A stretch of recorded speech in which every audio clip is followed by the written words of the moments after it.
What would follow was Goldfinger, which despite coming just a year after From Russia with Love, saw a very drastic shift in tone for the series. The film sees Bond investigating a man obsessed with gold, who conveniently happens to be called Goldfinger, and his plan to contaminate the gold reserves in Fort Knox. Goldfinger wants to contaminate the gold in Fort Knox with an atomic weapon, as it will hurt the American economy, but it will also make his gold worth 10 times more. From the very beginning, it's very clear that this is a very different film than what has preceded. It's a little bit goofier and more cheesy, but it's self-aware and fun as well. The film begins with Bond having a duck strapped to his head, for example, and he takes off a dripping wetsuit to reveal a lovely tuxedo. Although I must say, in that tuxedo you look a lot like your son, sir. And he's also using more over-the-top gadgets than we normally see. He's got a grappling hook here, for example, even though clearly that grappling hook did not come out of that gun. Who are you trying to kid? And we have Nitro labelled clearly as Nitro, which is handy. Yep, you guessed it, this is the entry where Bond goes camp. One thing they definitely carry over though is Bond's shitty treatment of women.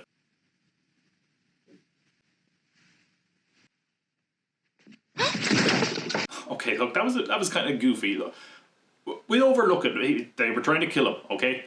As long as he doesn't do or say anything else that's horribly misogynistic, I'm sure we'll be just... man talk.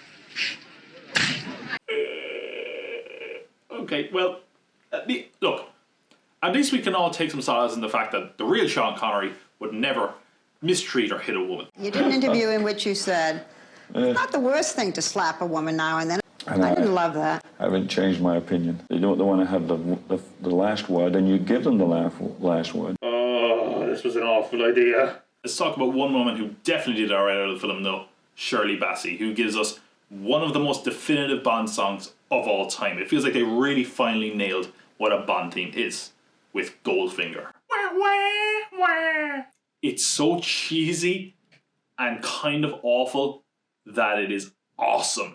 Goldfinger. Wah, wah, wah. And it feels like in general the titles, this is where they really figured out what a Bond intro was meant to be. Goldfinger is just a great villain. He's got a lot of the iconic moments, such as this line that I'm sure you've heard before. Do you expect me to talk? No, Mr. Bond, I expect you to die. Our villain, as I mentioned, is Goldfinger. You know, he's not much to look at, but he's certainly a good Bond villain. He's got a lot of the mannerisms. He's got a certain good kind of look. I don't care about the villain. This film is all about motherfucking Oddjob. Yeah, we all love Oddjob. Who doesn't love Oddjob? Remember, we all love him for his amazing dialogue. Okay, well, he does a good job of just leering. Lazily motioning to things. Boy, he really does do odd jobs, doesn't he? It's helping his boss to cheat at golf and driving people around. And look, who be kidding? It's all about that hat, man.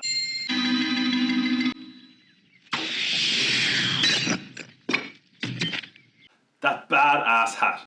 Ass hat. Oddjob, straight away in this film. This is a 10 out of 10. Well, with that one Bond element of the villains down, we should look at the gadgets next. And this is the movie where they really went all aboard on the gadgets, because he finally gets the iconic car. You'll be using this Aston Martin DB5 with modifications.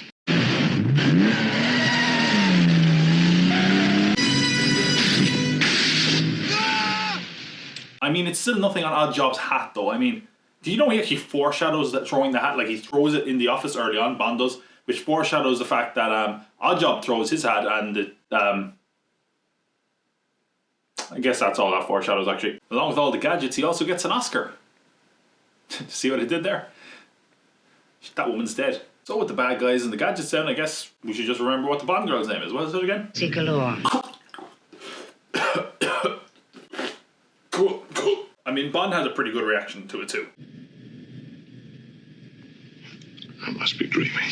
Pussy is not a damsel in distress character though. She's a very able and strong character. She's able to pilot herself, and she even gets the best of Bond over times, even though he seems constantly surprised that she can do things. I'm Mr. Goldfinger's personal pilot.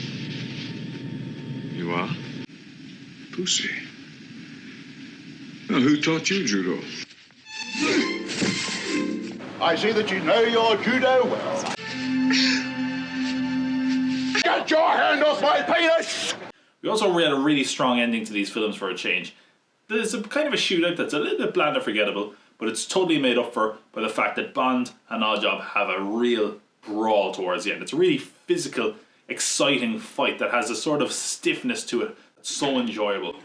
What are you doing? Throw the hat! Throw the hat! Your whole life has been leading to this moment. Throw the hat! And he missed. Never mind, just moving on. It didn't matter anyway. I wasn't that invested in the hat anyway.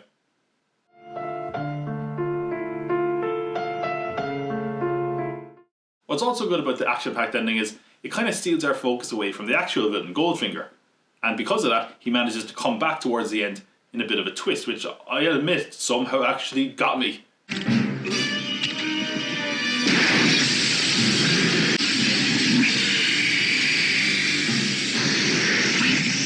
I got so excited about Oddjob I forgot about Goldfinger. Oh my god, I can't believe I fell for that twist. So for all the really great changes this film makes, there's one I just can't get behind. Where is the boat sex, people? Parachute sex? That's not on water.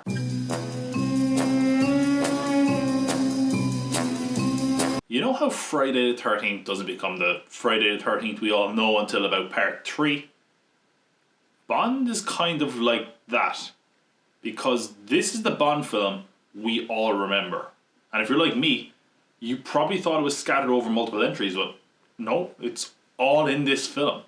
The over-the-top theme, the iconic car, a ludicrous plot, a henchman with only one defining characteristic, an insane amount of gadgets, a Bond girl who isn't just there for Bond to nail, one-liners.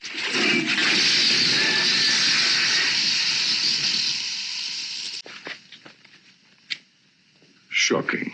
And of course, that iconic laser scene. This is Bond in a nutshell. I know some purists might hold up the books or other entries and see this film maybe even a sacrilege, but at least to me, this is quintessential 007, and it works because of all the elements I mentioned. And yeah, there's still not a lot of action, but it makes some interesting choices and has inspiring enough characters that we can overlook that, and that we can see this film as basically what we think of when we think of old Bond.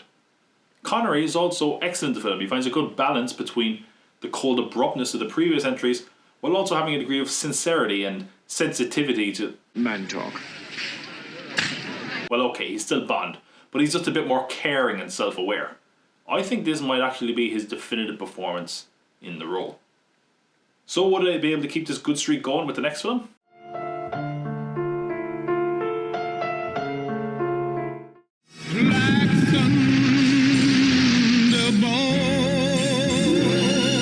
Greetings from all of us here at Spectre.